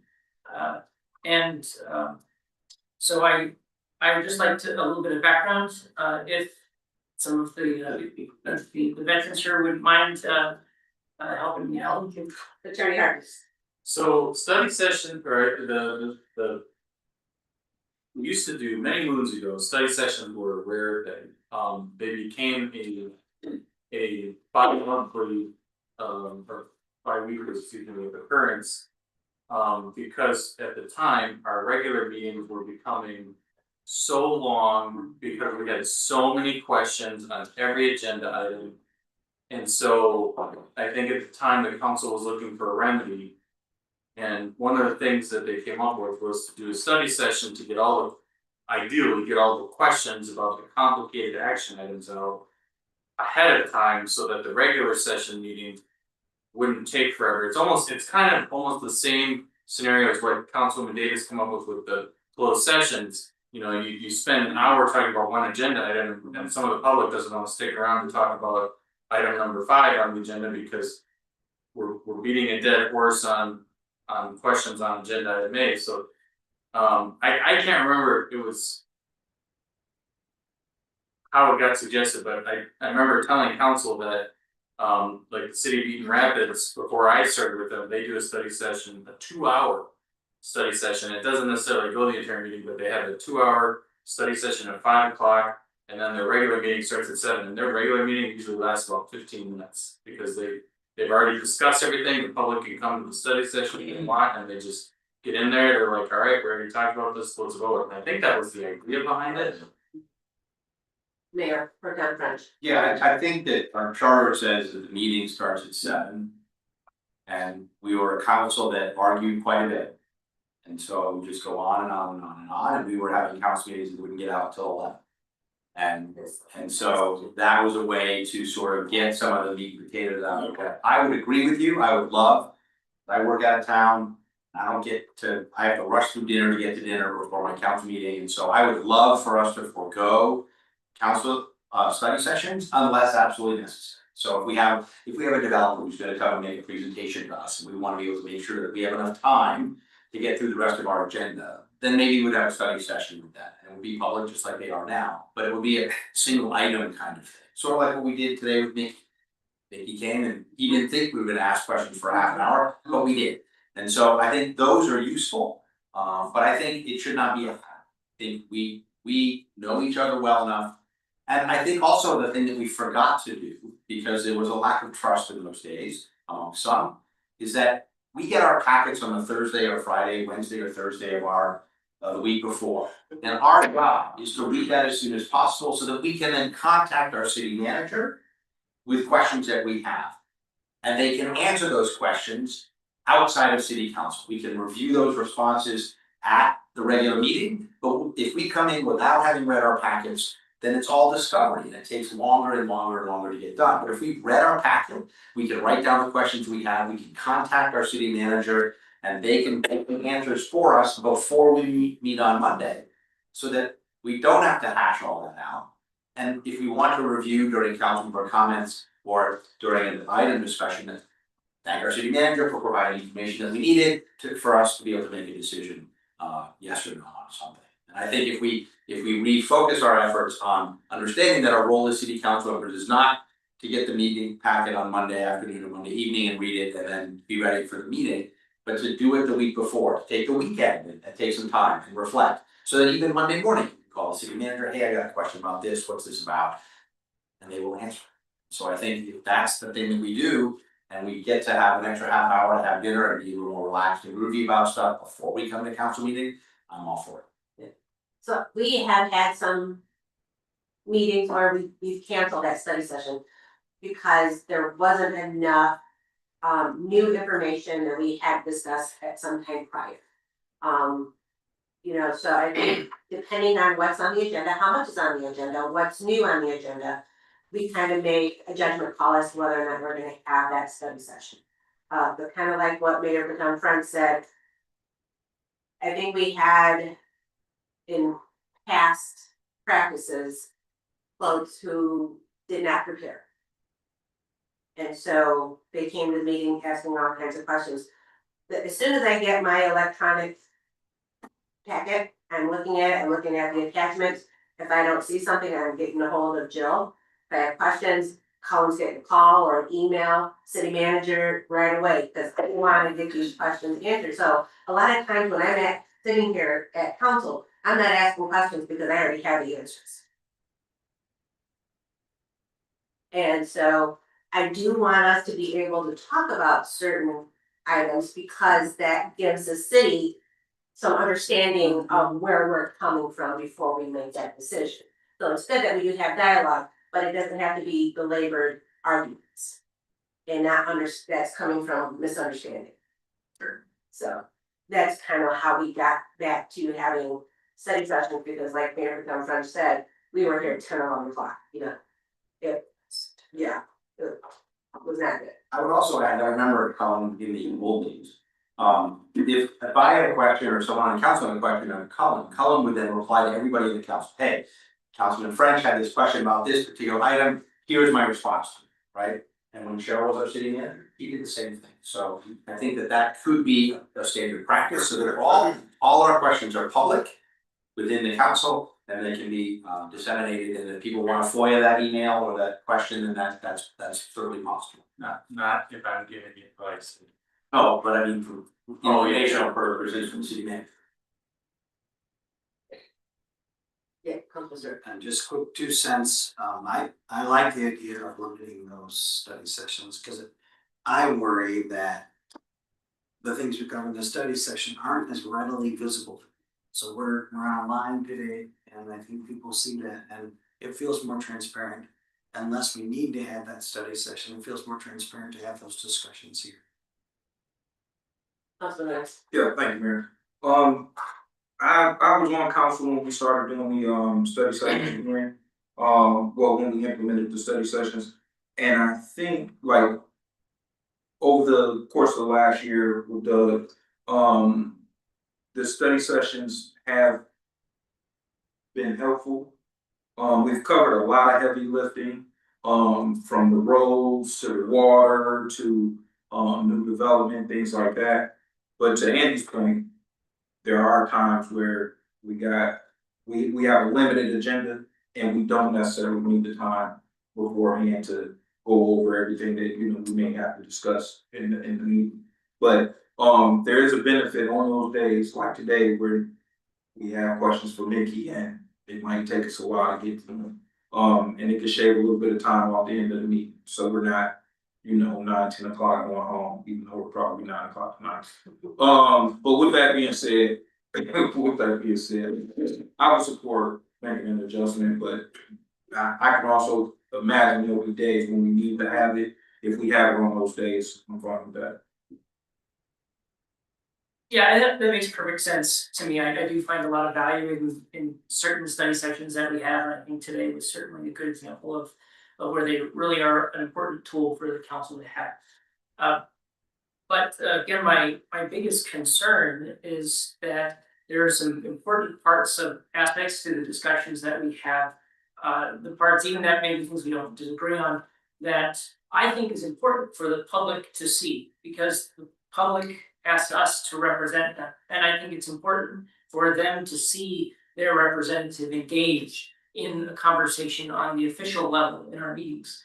And I might suggest myself that when we do have our study sessions, that we maybe are a little bit more focused on getting the extra information, clarifying points kind of hashed out, but keeping the cross discussion, saving that for the official meeting. Great. Any other comments? Very good. Future agenda items. Anything more for the upcoming meeting agenda?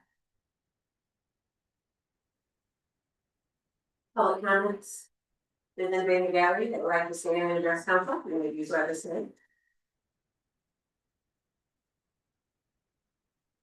Oh, future agenda item, I know I plan to invite, Mallory Avis from the Transportation Department when I have my, precinct meeting or something like that, but we may want to, once all the fairs, I know they're working on a lot of different things, but we may want to have her come to a council meeting to do a presentation regarding the services that are available in the Albion community as compared to, you know, the Calhoun County area, you know, what services, what are the goals, you know, for Albion, what do we have right now? Will we be maybe in 5 years, what are some of the aspirations for advancement for the Albion community and things like that. So eventually, within the next maybe couple of months, we can invite her to come to give a presentation on that on transportation. Mallory Davis. Mallory Akers is the director of the authority, the transportation authority. All right, do I have a motion to go into closed session? So moved. Support. Meeting adjourned to closed session 8:45 p.m.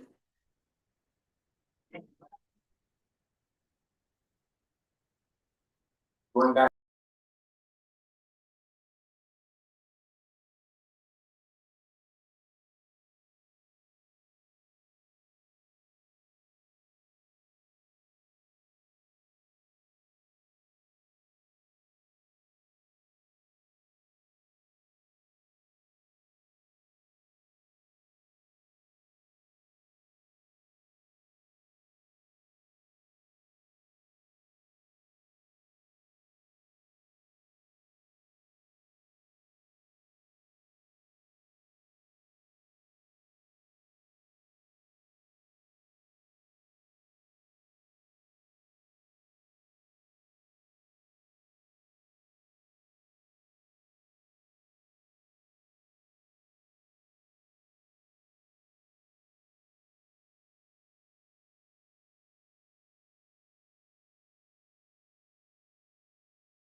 All right, thank you. Okay. I shared with you, by email earlier today, the city manager's report. If you did not receive it, or if we have an alternative email that you prefer to receive communication from, please let me know about that. But as you know, today was my first day. And I just want to thank everyone, everyone's been most kind and helpful. And I didn't blow up the computer yet, so I'm really proud of myself. I've done some things. And I just want to remind the listening audience that today was the start of our adjusted hours. So that City Hall is open from 7 a.m. to 6 p.m. and will be closed on Friday. And one of the things I'm having staff look into is if we can start recording the other boards and commission meetings so that those be available and accessible to the community. So I look forward to seeing that move forward. And I want to reach out to each of you as well to start scheduling some one-on-one meetings so I can just get some insights on what's important to you, where you would like to focus some attention. And related to that, I think we have something like 45 days to establish my goal. So we'll need to set some time aside to have those conversations. Doug has been exceptionally helpful and supportive, and I just want to thank him again for everything that he's been doing. And I look forward to having a conversation on how we can keep him around for some period of time to lend his expertise to some special projects in particular. So I will be moving forward with that without any objection. I think we all be in agreement that we can keep you around, so happy. You would all be very happy with that decision, so you don't want to see. Thank you. So you can agree to, or we can talk tight. If, with that in mind, there's two things on a serious note. We have some development going on in the city that I'd like to see through. Some on North Eaton, and then we have some zoning issues that are pretty important that need to be dealt with. Tomorrow we have a special use permit that the planning commission. So hopefully under the direction of our new city manager, she'll allow me to continue forward. Another thing, because she's in place now, I am seeking the release of some of her money for relocation expense. I think it's only, I mean, she's here now. She's in the process of buying a house, and I believe it's $2,500. Yes. So I would strongly recommend that we authorize David to make that payment. And I don't know, Colin, do we even need a motion? No, it's in our contract, I think we just need to, Yeah. I mean, the mayor can just send it. So that'll be the first thing tomorrow, if that's okay. Of course, that's okay. Okay. And that's all I have. Councilmember comments. Attorney Whitfield, Attorney Hartels. I was just gonna say, just a reminder, I had emailed Doug. And I think Aaron and the mayor, just to remind council, I will be out of state from the 25th to the 4th. I will possibly, but definitely have a margarita in my hand, so I'm probably not gonna be the person on the top. Jimmy Buffett. Out of the state, but either of the Johns, either John Fowler or John White in my office will be available. You just call the main office number and I'll send everyone their email, but feel free to reach out to either one of them in my absence and they'll be happy to answer any questions. They've been instructed not to contact me unless the building is burned down around. The 25th to the 4th. Why not text it? Comes with cost. We still have to, I don't know if we've nailed down the date of the pilot. I was gonna bring that up. I think from the responses next Monday, there's the best suited day. To have our special meeting. So if that works for you all. We can decide on 6:30 or keep it at 7. I think we only have 3 items right now that would be on the agenda. So keep it at 7 o'clock then, 7 p.m. next Monday. Monday, yes. Mayor, on that note, I've already sent a message to Jill, but I will not be able to make that meeting. I'm gonna be out of state end of this week and next week. And just one other thing. I wanna thank you for giving me the opportunity to serve you and the citizens of Albion. It really has been my pleasure. You know, you get to a certain age and you start looking back at your career. Gosh, you know, it's just been a wonderful experience, and some of this is due to these gentlemen and the other staff that I work with, and it really has been a pleasure working for you, and I hope that you'll never ever hesitate calling on me for anything. You know, I live down the street, and so I'm always here to help you in whatever capacity I can. You're not saying about you. Not right, but thank you. Thank you. Other councilmember comments? Thank you, Mayor. In the last few weeks, I've been curious about a few things, and so I thought I'd just bring it to the council's attention some of the things that I've been doing, research in the community. I had been interested in the business communities, the local business communities' impact on the Albion City economy. And so I had a really productive meeting with Billy Beers at the Chamber of Commerce and Emily Verbecki with the DDA, and of course Debbie Kelly over with the EDC.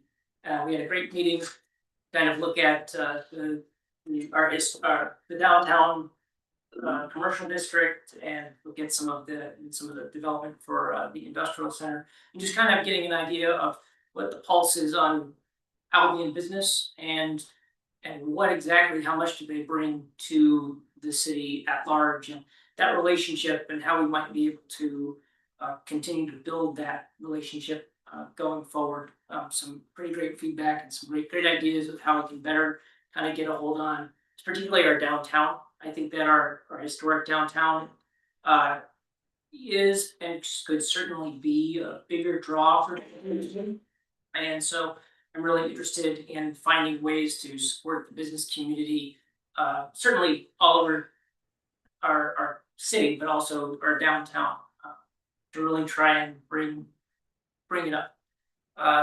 Also, I had a meeting, and there's an issue, speaking of our downtown buildings, regarding historic preservation. I had a meeting, I attended a presentation last week over in Marshall. It was a presentation put on by the State Historic Preservation Office, SHPO, and they were talking about different tools that communities have in order to kind of protect their historic buildings. And one of the things that is very interesting is that, or at least that I learned, is that even though we have a registered historic commercial district, there really are no protections. It's really an honorary title. But there are tools that Albion can apply for at the state level that would give us our ordinances more teeth in terms of protecting our buildings. So I think it's something that we should look at more. I will send the paperwork that I picked up. I'll send that to the city manager, so we can maybe look into some of that. But I think that if we are going to seriously consider and seriously pursue making our downtown something that we can all be proud of, maybe pursuing some of these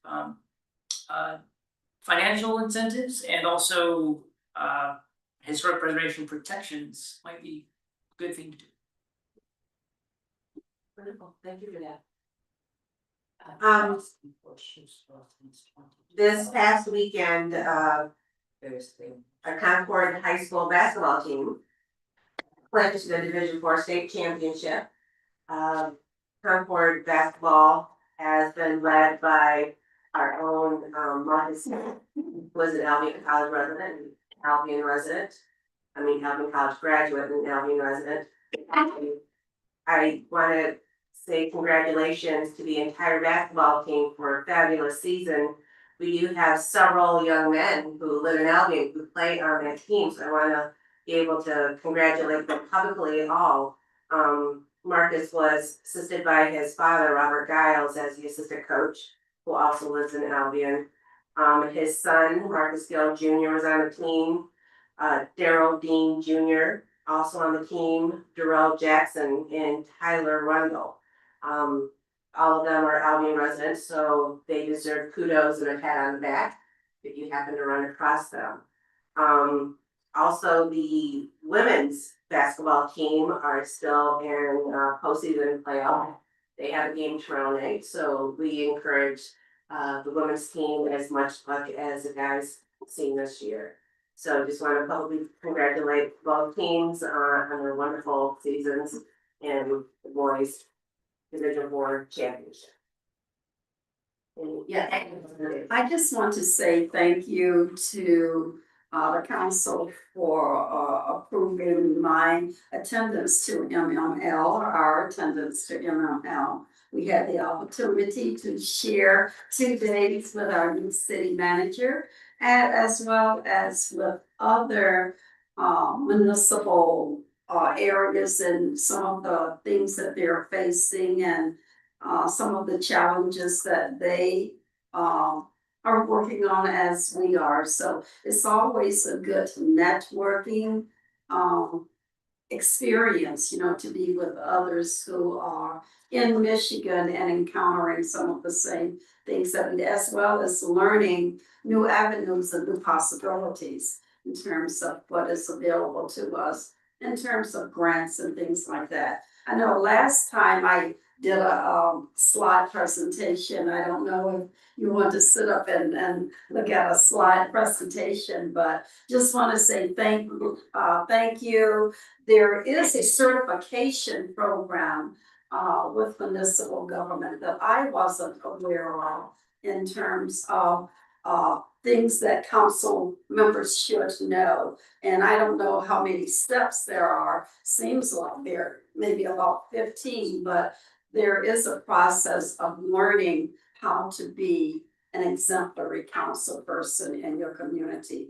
And that is something that I think we should feed into in terms of getting all of the training that we can, so we can do the better job, the best job that we can in terms of learning experiences and functioning effectively as a council member. Any other council comments? Do I have a motion to adjourn? So moved. Support. All in favor, say aye. Aye. Opposed? Meeting adjourned 9:33 p.m. Thank you all.